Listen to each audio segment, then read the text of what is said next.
វ័យ25ឆ្នាំនិងវ័យ45ឆ្នាំធ្វើសេវាកម្មអត់ដូចគ្នាទេសេវាកម្ម Contour OS ខាងលើនេះល្បីខ្លាំងនៅក្នុងសហរដ្ឋអាមេរិកដែលគេបង្កើតឡើងតាំងពីឆ្នាំ2002ហើយល្បីមែនទែនមកនៅខាងប្រទេសកូរ៉េឆ្នាំ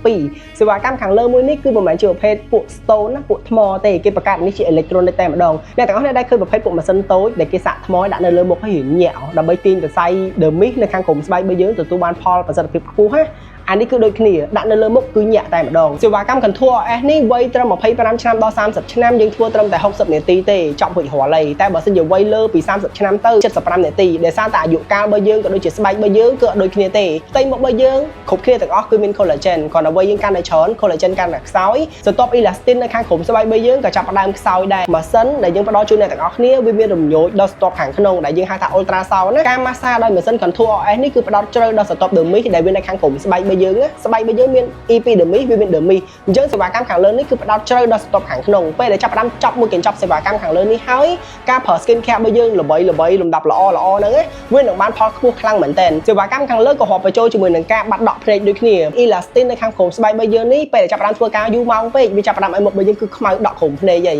យើងមានម៉ាស៊ីនមួយជូននៅខាងក្រោមភ្នែកហ្នឹងដើម្បីឲ្យសេវាកម្មខាងលើរំញោចដល់ខាងក្នុងប្រព័ន្ធ elastin ចាប់ផ្ដើមដំណើរការឡើងមកវិញដក់ក្រោមភ្នែកក៏ចាប់ផ្ដើមបាត់ដែរបើធ្វើនៅបរទេសអាចនឹងចូល$200ជាងក្នុងមួយ section តែបច្ចុប្បន្ននៅស្រុកខ្មែររបស់យើងចំណាយដល់$50ផងអាចបានមួយ section ក្នុងការដែលប្រើហើយទីតាំងរបស់យើងស្ថិតនៅលើផ្លូវធំ271បើជិះពីពេទ្យរស៊ីមកហួសប្រោនលើផ្លូវធំ271តន្តិចគេមើលខាងឆ្វេងដៃគឺឃើញហើយ 1cc assisted by the chin តាក់ទងមកកាន់យើងដើម្បីទទួលបានព័ត៌មានបន្ថែមក៏ដូចជាពិភាក្សាមុនការធ្វើសេវាកម្មផងដែរខ្ញុំលោកគឹមឈៀនអរគុណច្រើន